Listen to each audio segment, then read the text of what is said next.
Terlepas dari kemenangan 2-0 dari West Ham di Emirates Stadium, gue pikir Arsenal ini udah klub terkutuk karena gue nggak habis pikir ini udah pertandingan ke berapa berarti? Ke-6 atau ke-7 dan hampir setiap pertandingan pasti ada pemain cedera.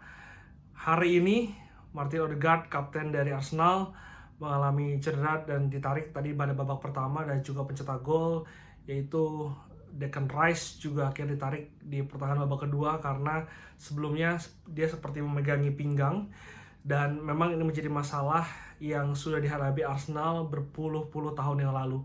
Gue inget waktu pertama kali nonton Arsenal di 2006-2007 ada pemain namanya Abou Diaby. Dia pemain yang tipikal Patrick Vieira, box to box, kuat, Prancis, tapi harus bakatnya harus terpendam ataupun harus terkikis diakibatkan cedera yang menggerogoti tubuhnya dari kepala sampai ke kaki. Bahkan gue inget banget dulu sampai ada satu grafis yang menunjukkan cedera dari Abou Diaby dari atas sampai dengan bawah. Kalau 2011 kita tahu ada Jack Wilshere yang juga satu season sangat begitu luar biasa pada tahun 2010-2011. Pada saat itu ketika di Champions League menghadapi Barcelona, di kantongnya dia itu ada Busquets, ada Xavi, ada Iniesta di mana ketiga pemain ini pada masa prime-nya, dan saat itu Wilshere tampil sungguh memukau, sangat luar biasa, musim yang sangat sempurna untuk seorang Wilshere, tapi harus sekali lagi cedera di musim selanjutnya dan juga harus absen sampai dengan satu musim. Bahkan kapten Arsenal dulu di 2008-an, Cesc Fabregas juga bolak-balik tidak bisa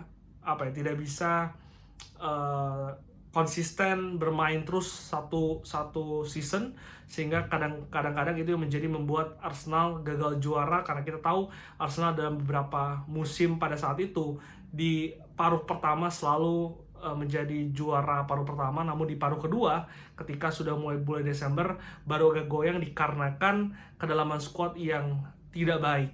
Tapi berbeda dengan musim ini, memang agak tenang melihatnya karena tadi ketika let's say Odegaard cedera, Declan Rice cedera, masih ada Merino, masih ada Waneri di bangku cadangan, bahkan Norgard pun bekas kapten Brentford pun masih belum dimainkan, sehingga memang kedalaman squad ini yang menjadi jawaban atas kasus cederanya pemain-pemain Arsenal.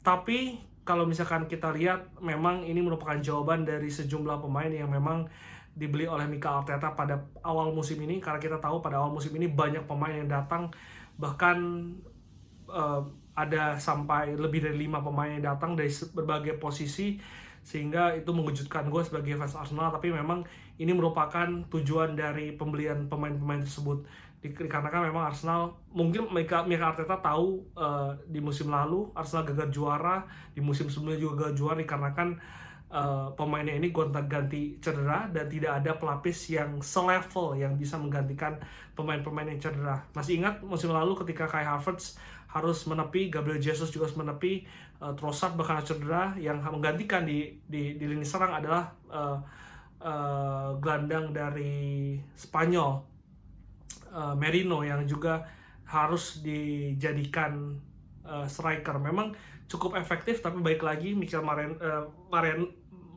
Moreno bukanlah seorang striker, sehingga Merino bukanlah seorang striker, sehingga memang tidak bisa selalu diandalkan, tapi memang bisa menjadi kartu as kalau misalkan memang nanti ada deadlock untuk misalnya Arsenal kesulitan mencetak gol. Tapi kalau kita lihat tadi pertandingan tadi, memang Arsenal seperti biasa ketika melawan tim-tim yang di bawah, apalagi West Ham kita tahu pada musim ini mengalami start yang begitu buruk, meskipun sekarang sudah mengganti pelatihnya, Potter sudah dipecat, digantikan dengan ex pelatih dari Spurs, ex pelatih dari Wolves, tapi memang belum bisa memberikan poin kepada klubnya. Dan juga tadi kita lihat Arsenal memang begitu mendominasi sepanjang 90 menit dan memang tidak ada ancaman berbahaya. Kalau nggak salah tadi cuma di akhir babak kedua ada sundulan yang melambung ke atas mistar dari David Raya, dan David Raya pun hari ini tidak bekerja. Bahkan Gabriel dan juga Saliba lebih terlihat di kotak penalti lawan untuk bisa membantu mencetak gol, sehingga memang tidak ada fast break yang biasanya digunakan pemain-pemain tim-tim lemah untuk bisa ketika menghadapi Arsenal.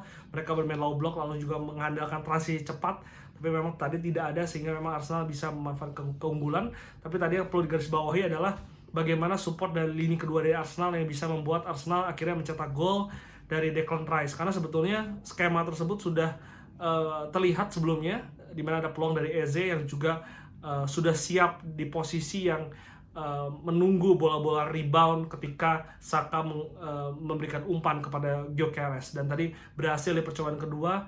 Dan untuk penaltinya memang sedikit tanda tanya, coba tulis di kolom komentar apakah itu penaltinya ataupun pelanggaran pertamanya di luar kotak ataupun di dalam kotak penalti. Tapi terlepas dari itu, tadi pertandingan yang cukup boring, tidak ada perlawanan. Arsenal juga cukup kesulitan sebetulnya, tapi 3 poin berhasil diraih, dan juga ini membuat Arsenal saat ini berada di posisi pertama, karena sekarang Chelsea dan juga Liverpool sedang bermain. Tapi kita akan nantikan apakah kondisi dari Odegaard dan juga Declan Rice ini apakah sudah mulai fit, dan kita nantikan setelah FIFA Matchday, karena sebetulnya lawan Arsenal ini bukan tim-tim yang sesulit kemarin ketika melawan MU, ketika melawan City, ketika melawan Liverpool.